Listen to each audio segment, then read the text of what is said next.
Very good afternoon to all of you. तो कैसे हैं आप? आई होप अच्छे होगे, पढ़ाई कर रहे होगे, मन लगाकर पढ़ाई कर रहे होगे। तो चलो फिर इसी होप के साथ हम स्टार्ट करते हैं आज का नया टॉपिक, जो है क्रोमेटोग्राफी एंड सब्लिमेशन। हमने लास्ट सेशन में क्या पढ़ा था? Separating the component of mixture. हमारा यही topic is matter around us pure में कंटिन्यू चल रहा है। तो separating the component of mixture में हमने बहुत सारे मेथड को देखा था फर्स्ट, जिसमें हैंड पिकिंग था, सीविंग था तुम्हारा, ठीक है, फिल्ट्रेशन था। लेकिन फिर हमने ये देखा था कि जो भी मिक्सचर होते हैं सबके लिए एक ही टेक्निक हम यूज नहीं कर सकते। सबके अलग अलग टेक्निक्स होते हैं। कुछ टेक्निक्स तो हम अपने डेली लाइफ में यूज कर रहे हैं, जैसे चाय को छानना, हाँ, चाय छन्नी से, जिसको सीविंग भी और सीविंग आटा छानना, जिसको सीव होता है, छन्नी होता है, उससे छान सकते हैं, ठीक है। फिर इसके साथ साथ हम हैंड पिकिंग भी डेली लाइफ में यूज करते हैं। तो there are the various method, but सबके लिए हम एक टेक्निक नहीं यूज कर सकते हैं। तो उसमें हमने कुछ स्पेशल टेक्निक्स भी देखे थे, दैट इज सेंट्रीफ्यूगेशन। फिर हमने इवेपोरेशन भी देखा था। लेकिन इवेपोरेशन में हमने क्या देखा था कि ब्लैक इंक को कैसे हम सेपरेट किए उसके सॉल्वेंट से, जो कि पानी में वो डिसॉल्व था, क्या, ब्लैक डाई पाउडर। ठीक है बात, तुमको ब्लैक डाई पाउडर तो मिल गया था, बट ब्लैक डाइस पाउडर जो मिले हुए हैं, जो बने हुए हैं, वो भी तो बहुत डिफरेंट डिफरेंट कलर से मिलके बने होंगे। तो उनको हमने सेपरेट नहीं किया था, उसकी हमने कोई बात ही नहीं करी थी। हमने तो क्या बात करी कि चलो तुम ब्लू इंक ले लो या ब्लैक इंक ले लो, फिर उनके कंपोनेंट्स को कैसे अलग करोगे। तो उनको हमने पानी से अलग कर दिया, उसको हीट किया, पानी इवेपोरेट हो गया, हमें डाई पाउडर मिल गया, ठीक है। तो आज हम देखेंगे कि वो ब्लैक डाई जो कलर बनता है वह भी कैसे बनता है, उसमें कौन कौन से कलर यूज किए जाते हैं। फिर यदि हम देखना चाहें कि उसमें कौन कौन से कलर हैं, उनको सेपरेट करना चाहें, तो कैसे कर सकते हैं। तो आज के टॉपिक में हम देखेंगे क्रोमेटोग्राफी के बारे में, और फिर सब्लिमेशन एक और नया मेथड है, उसको भी हम लोग देख लेंगे। ओके, तो चलो फिर स्टार्ट करते हैं आज का टॉपिक क्रोमेटोग्राफी, और उसके बाद देखेंगे sublimation. So once again good afternoon to all of you. और आज कंसंट्रेट कीजिए, आप लोग देखिए कि क्या क्या पढ़ते हैं, क्या इंटरेस्टिंग लगता है। और फिर यदि कोई प्रॉब्लम होता है, कोई डाउट भी रह जाता है, तो तुम चैट बॉक्स में लिख सकते हो, कमेंट सेक्शन में लिख सकते हो, same time I will reply. Okay, तो चलो सबसे पहला हमारा टॉपिक क्या है, क्रोमेटोग्राफी। किसी को कोई भी दिक्कत होगा, कोई भी परेशानी होगी, कोई भी इतना सा भी डाउट रह जाता है, तो तुम लोग सेम टाइम चैट बॉक्स या कमेंट सेक्शन में लिख के उसको क्लियर करोगे। कोई अपनी परेशानी को, दिक्कत को, डाउट को लेके घर नहीं जाएगा, यहीं बैठे बैठे क्लास में ही सारे डाउट्स को क्लियर करके जाओगे। ओके, तभी पढ़ने का फायदा, अदरवाइज क्यों टाइम वेस्ट करना है ना। यदि कुछ तुम टाइम दे रहे हो तो उसको यूटिलाइज करो। तो क्रोमेटोग्राफी में हम लोग क्या देखेंगे, बेसिकली क्रोमेटोग्राफी जो होता है उसमें क्रोमेटोग्राफी पेपर यूज किया जाता है, और उस पेपर के थ्रू ये बेसिकली कलर्स को ही अलग करने के लिए देखते हैं। और फिर इसके मैं एप्लीकेशंस की भी बातें करूंगी, और भी बहुत सारी चीजों में ये अप्लाई किया जाता है। ओके, कैसे होता है, क्या होता है, फिर क्यों हम कैसे कंपोनेंट्स अलग करते हैं, फिर इसके एप्लीकेशंस क्या है, ये सब भी हम पढ़ेंगे। ठीक है, चलो फिर बात। इवेपोरेशन में तुमने क्या देखा था? इवेपोरेशन में बेसिकली जब हमने ब्लैक कलर की बात की थी,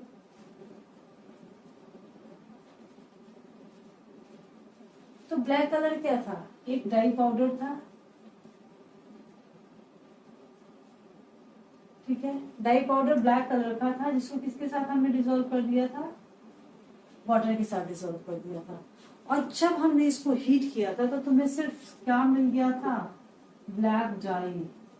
तो क्या तुम्हें पता है कि इस ब्लैक डाई में कौन कौन से कलर हैं? यस, हमें पता है, लेकिन बस अभी क्या पता है, क्योंकि हमने एक्सपेरिमेंट पहले किया है। तो ग्रीन है इसमें, ब्लू है इसमें, रेड है। ओके, मतलब एक बात है ऐसे कि 2-4 कलर मिला के क्या हो जाता है, ये ब्लैक कलर बन जाता है। तो ये कैसे पता चला, कैसे पता किया हमने? तो इसको पता किया क्रोमेटोग्राफी मेथड की सहायता से। कैसे? एक क्रोमेटोग्राफी पेपर आता है, मैं तुम्हें एक एक्सपेरिमेंट के थ्रू इस बात को बताऊं। और भी है, जैसे मान लो तुम्हारा ऑरेंज कलर है, उसकी बात करेंगे।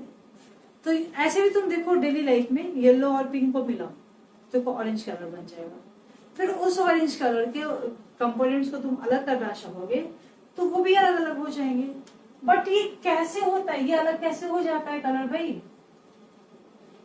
तो देखो मैं एक बात बताती हूँ कि जब भी कभी तुम कोई मिक्सचर बनाते हो, जैसे ये तुम कलर ही बना रहे हो, तो सारे कलर तो मिक्स हो गए। ओके, मिक्स हो गए, इसका मतलब कि ये सॉल्युबल होंगे किसी सॉल्वेंट में। जैसे तुम्हारे पानी लिए, पानी में तुमको मीठा और खट्टा दोनों पानी पीने का मन कर रहा है, मीठा और नमकीन। जैसे ORS हम बनाते हैं, उसमें शुगर भी डाल देते हैं और सॉल्ट भी डाल देते हैं। तो क्या तुमको शुगर और सॉल्ट अलग अलग दिखता है? बट टेस्ट दोनों का आता है। लेकिन डिजोल्व तो दोनों हो जाते हैं, शुगर भी डिजोल्व हो जाता है और सॉल्ट भी डिजोल्व हो जाता है। बट ऐसा तो होगा नहीं ना कि दोनों की जो सॉल्युबिलिटी होगी वो सेम होगी, वो तो नहीं होगा, वो तो पक्का डिफर करेगा। तुम जब पानी में नमक और शुगर दोनों एक साथ डालो, या फिर शुगर ले लिए, शुगर क्यूब्स ले लिए और सॉल्ट ले लिए।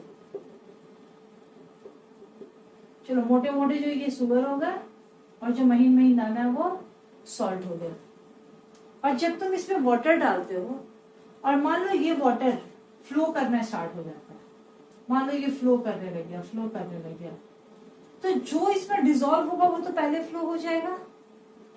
जो पहले डिजोल्व होगा, और पहले क्या डिजोल्व होगा, हमें पता है कि पहले क्या डिजोल्व होगा, सॉल्ट डिजोल्व होगा। लेकिन बाद में शुगर भी धीरे धीरे डिजोल्व हो जाता है, ये बात हम जानते हैं। तो इसी बेसिस पे, सॉल्युबिलिटी के बेसिस पे, जिसको मोबिलिटी हम लोग बोलते हैं क्रोमेटोग्राफी में, we can get the different components of the colour, कि कलर में कौन कौन से कंपोनेंट्स हैं। जैसे जैसे सॉल्युबल होगा वो धीरे धीरे धीरे धीरे अलग होता चला जाएगा।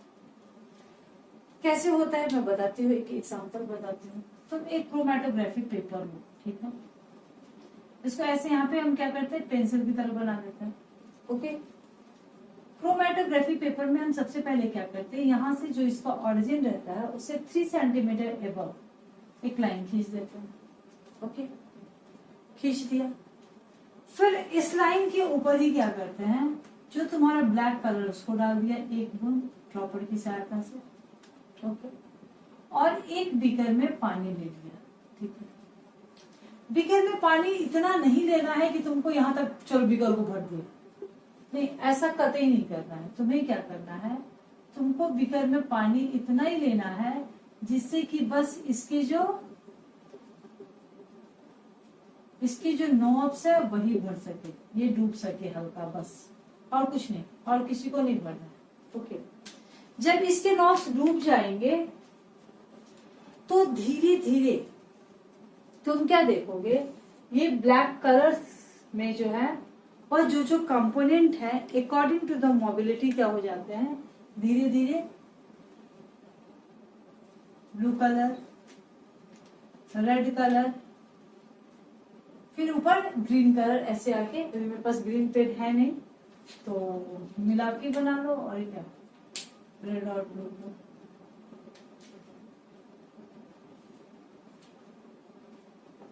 तो इस तरह से अलग अलग कलर तुम्हें मिलते चले जाएंगे। जो ज्यादा सॉल्युबल होगा वह क्या होगा, वह सबसे पहले मिल जाएगा, फिर धीरे धीरे क्या हो जाएगा, अकॉर्डिंग टू द मोबिलिटी दूसरे कलर भी तुम्हारे पीछे पीछे आ जाएंगे।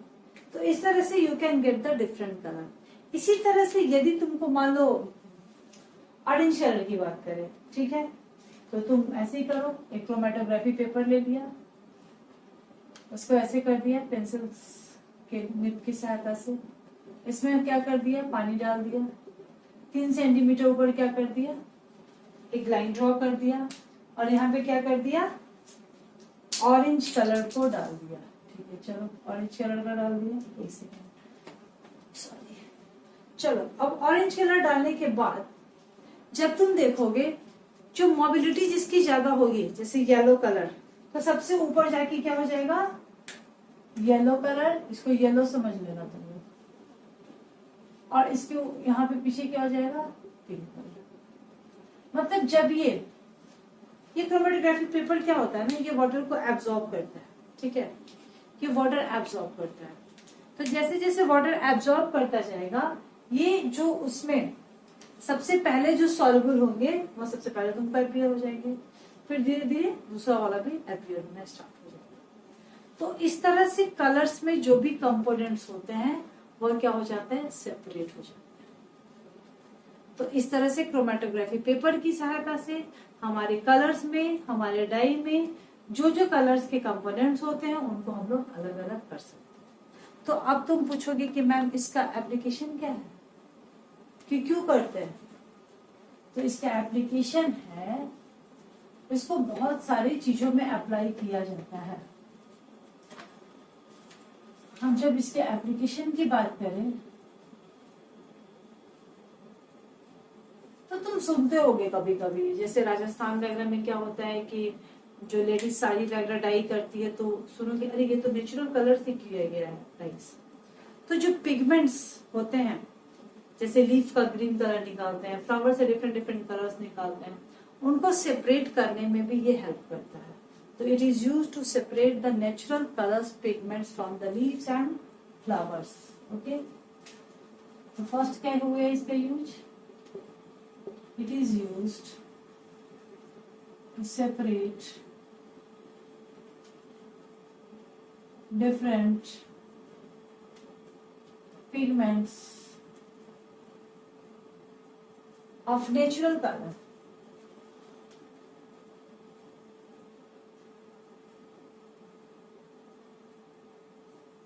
from flower or leaf. Okay, एक तो ये बातें होगी कि मान लो जैसे तुम्हारे पास लीफ है, तो लीफ में क्या है, जो पिगमेंट है वह ग्रीन कलर का है, तो तुम उसे ग्रीन कलर को एक्सट्रैक्ट कर सकते हो। फ्लावर क्यों होते हैं, वो डिफरेंट डिफरेंट कलर्स के होते हैं, रेड भी होते हैं, पिंक भी होते हैं, ऑरेंज भी होते हैं, तो तुम वहां से भी क्या कर सकते हो, अलग अलग कलर्स को एक्सट्रैक्ट कर सकते हो और उसको तुम नेचुरल डाई में यूज कर सकते हो। तो ये तो एक बहुत ही वंडरफुल एप्लीकेशन हो गया इसका, किसका, क्रोमेटोग्राफी का। कोई प्रॉब्लम अभी तक किसी को कोई डाउट होगा तो वो तुम लोग मेंशन कर देना अपने अपने चैट बॉक्स में। सेकेंड, यदि हम बात करें इसके एप्लीकेशंस की, तो जो तुम्हारा प्रोटीन होता है, कभी कभी हम क्या करते हैं, प्रोटीन से एमिनो एसिड्स को एक्सट्रैक्ट कर लेते हैं। ओके, तो extract amino acids from protein.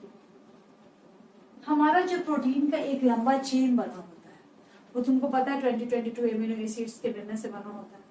तो जब कभी भी हमें प्रोटीन से एमिनो एसिड को एक्सट्रैक्ट करना होता है तो हम ये क्रोमेटोग्राफिक के पेपर की सहायता से यूज कर सकते हैं। ठीक है, सबसे और जो तुम्हारा यूनिक एप्लीकेशन है, सेपरेट क्या कर सकते हैं, use to separate colour from dye, used to separate color from dye। मतलब जो डाई करते हो वो उससे मान लो तुमको कलर को एक्सट्रैक्ट करना है, तो क्रोमेटोग्राफी की सहायता से यूज कर सकते हो। और एक इम्पॉर्टेंट एप्लीकेशन मैं तुमको बताती हूँ कि यदि कोई बंदा, जो आजकल बहुत सुनने में भी आ रहा है ये ड्रग्स की जो बातें हैं, तो यदि कोई बंदा काफी ड्रग्स ले रहा है तो उसके ब्लड में क्या होता है, बहुत ज्यादा ड्रग्स मिल जाता है, जिससे उसका बॉडी सही ढंग से काम नहीं कर पाता।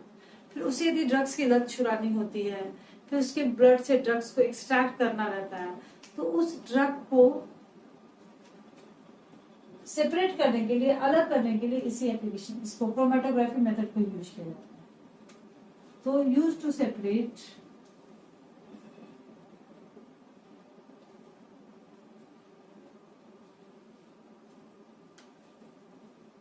Drugs from blood.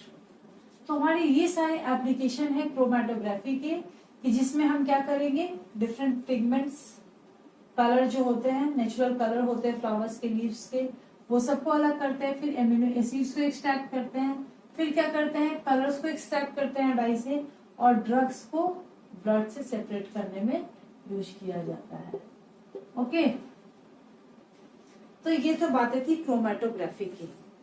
अब हम लोग नेक्स्ट मेथड जो सेपरेशन का है वह देखेंगे, क्या, सब्लिमेशन।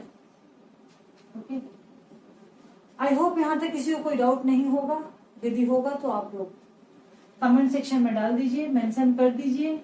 यदि क्लियर है तो वो भी कर दीजिए, वो भी लिख दीजिए कि yes ma'am it is clear.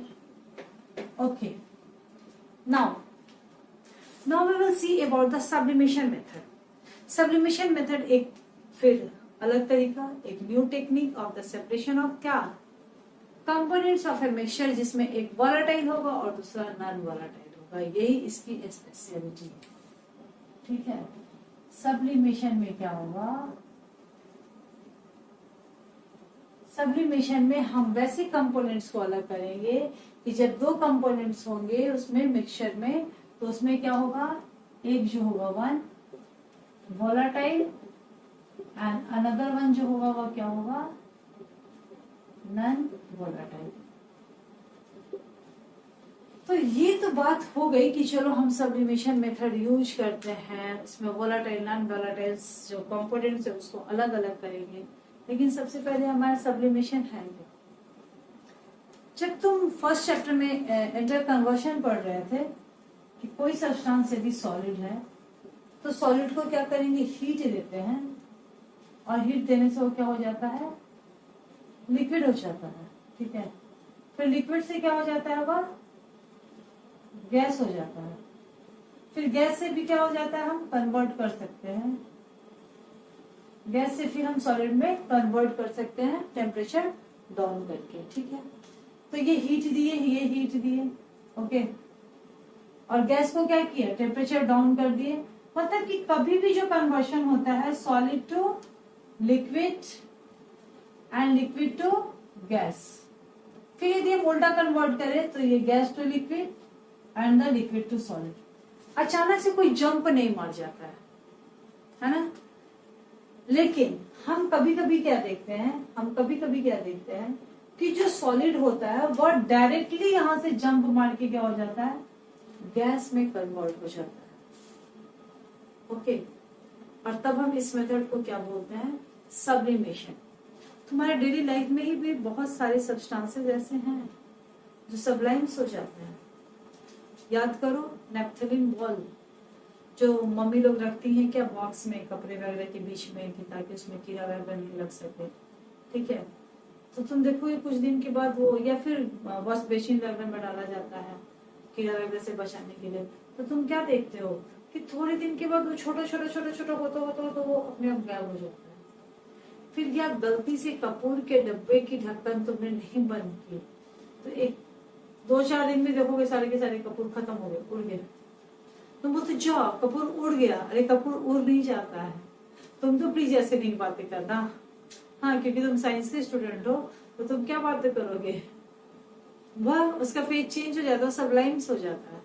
लेकिन एक चीज बड़ा प्रॉब्लम है तुम्हारे बुक में, कि जब सॉलिड से गैस में कन्वर्ट हो जाता है, जैसे कपूर, आयोडीन की गोली, नेप्थलीन बॉल है, अचानक से जब सॉलिड से क्या बन जाता है, वो गैसेस फॉर्म में चला जाता है, तो भी तुम बोलते हो सब्लिमेशन है। और जब गैस से सॉलिड उल्टा भी प्रोसेस होता है तब भी तुम बोलते हो सब्लिमेशन है, जबकि उसको हम लोग सब्लिमेशन नहीं बोलते हैं, उसको क्या बोलते हैं, डिपोजिशन बोलते हैं। ओके, पढ़ेंगे हम लोग अभी इसी चैप्टर में पढ़ेंगे, इसी मेथड में पढ़ेंगे, देखेंगे। कभी तुमने सुना है कि आइस डायरेक्टली कन्वर्ट हो जाता है गैस में? तो यही सुना है ना कि आइस जो है वह चेंज होता है लिक्विड में, पानी में, फिर वो लिक्विड किस में चेंज होता है, गैस में होता है। तो क्या कभी ये सुना है तुमने कि आइस जो है वो डायरेक्टली कन्वर्ट हो जाता है गैस में? इसकी भी बातें करेंगे। तो आज सब्लिमेशन मेथड कैसे यूज किया जाता है,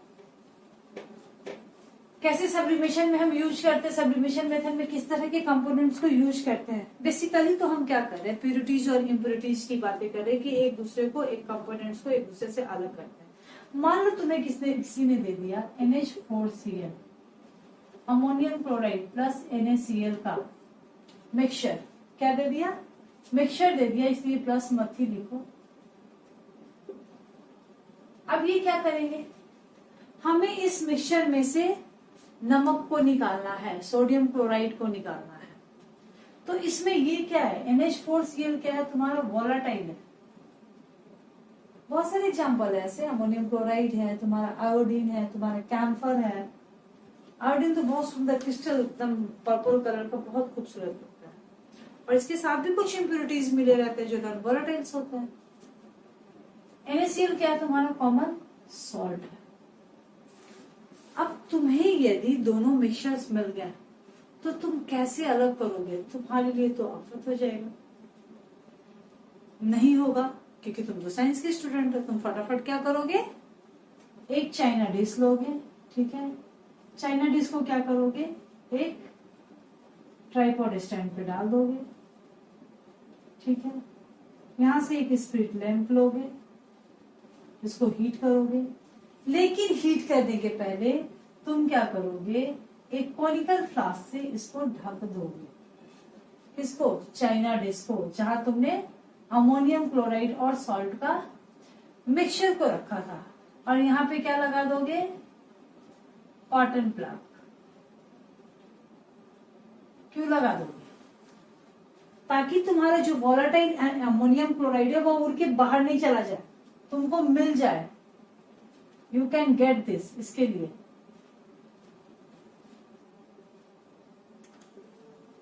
ये है मिक्सचर, यहाँ थोड़ी जगह हो जाए इसलिए मैंने हटा दी थी उसको।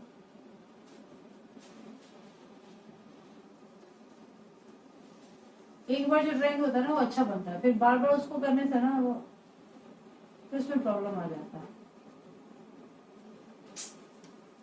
ओफो, चलो ठीक है, कोई बात नहीं, मैं फिर से कर देती हूँ। ये ऐसे और ये हो गया तुम्हारा कॉनिकल फ्लास्क, ओके, और ये है तुम्हारा चाइना डिश, ठीक है, यहाँ पे लगा दिया कॉटन प्लग। क्लियर। अब जैसे ही तुमने इसको हीट करना स्टार्ट किया, हीट करने से क्या हुआ, जब अमोनियम क्लोराइड को थोड़ा हीट मिला तो क्या था, ये डायरेक्टली सबलाइम्स हो जाएंगे, उड़ जाएंगे। उड़ के गया ये ऊपर तो गया, तो जैसे ये ऊपर गया, ये इसको, इसके जो वॉल है वह कॉनिकल फ्लास्क के वॉल जो बहुत ठंडे हैं, तो ये क्या हो जाएगा, यहाँ पे जमा होना, अब बाहर तो निकल नहीं सकता है, तो ये क्या हो जाएगा, यहाँ पे जमा होना स्टार्ट हो जाएगा। तो यहाँ जो है वो तुमको क्या मिल गया, अमोनियम क्लोराइड मिल गया। और फिर जब सारे अमोनियम क्लोराइड उड़ के यहाँ इकट्ठे हो जाएंगे तो उसको तुम अलग कर लो, और यहाँ फिर तुमको क्या मिल जाएंगे, तुम्हारे सॉल्ट मिल जाएंगे। तो इस तरह से हम सब्लिमेशन प्रोसेस में क्या कर रही है, sublimation is the process, sublimation क्या है, in which solid directly changes into the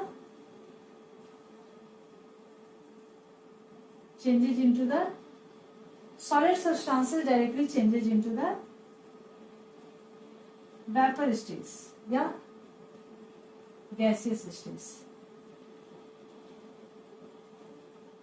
और यदि इसका हम उल्टे की बात करेंगे तो उसको हम लोग बोलेंगे डिपोजिशन।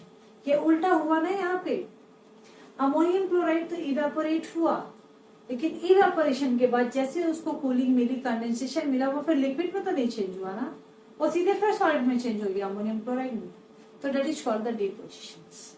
तो इस तरह से सब्लिमेशन मेथड में हम एक वोलेटाइल सब्सटेंस को और एक नॉन वोलेटाइल सब्सटेंस को अलग अलग कर सकते हैं।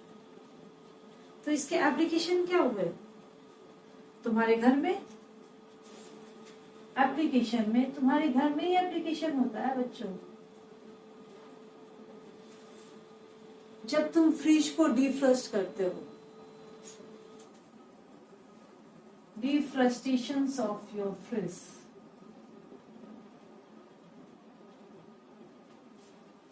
जब पुराने जमाने की फ्रिज की याद करो, पता नहीं तुम्हारे टाइम में तुमने देखा या नहीं, लेकिन हमारे टाइम में ऐसा होता था कि वो एक बहुत बड़ा टास्क हो जाता था।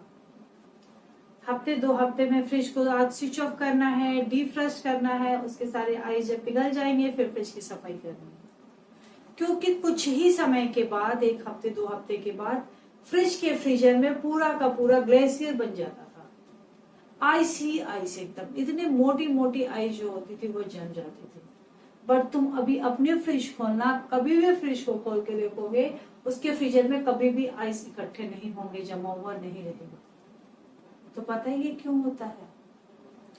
क्योंकि उसमें जो डिफ्रस्टेशन का जो है वह मेथड जो है वह एक टेक्निक है जो यूज किया जाता है, जिसमें हम लोग को दिखाई नहीं देता है, बट अंदर से उसके वॉल के थ्रू एक गर्म हवा सर्कुलेट होता है हफ्ते 2 हफ्ते के अंदर, ऑटोमेटिक होता है ऐसा।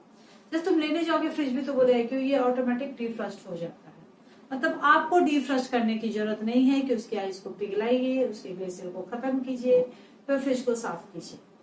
मतलब उसके अंदर दीवार में एक गर्म हवा को सर्कुलेट करा दिया जाता है हफ्ते 2 हफ्ते में। उसकी जो भी फ्रिज के अंदर फ्रीजर में जो आइस रहते हैं वो अपने आप क्या होते हैं, डायरेक्टली सब्लिमेट गैसेस स्टेट में चेंज हो जाते हैं, जो हमें दिखाई भी नहीं देते।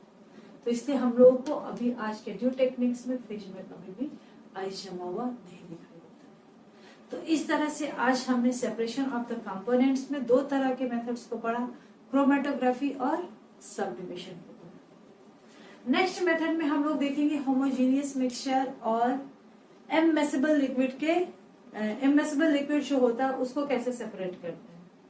तो most probably we will study about the distillation and separating funnels के बारे में। ओके, तब तक के लिए, और आई होप आज तक अभी तक जितना पढ़ाया है, क्रोमेटोग्राफी के बारे में पढ़ाया, फिर हमने सब्लिमेशंस के बारे में पढ़ाया, वो आप लोगों को क्लियर हो चुका होगा। कुछ भी नहीं क्लियर होगा तो then you should write in comments box and chat sections. Okay, तब तक के लिए अब क्या कर सकते हैं, हम आगे नए सेशन में फिर देखेंगे, हम अनदर मेथड, दूसरे मेथड को देखेंगे। तब तक के लिए गुड बाय, स्वस्थ रहो, मस्त रहो, मुस्कुराते रहो, पढ़ते रहो और रिवीजन करो।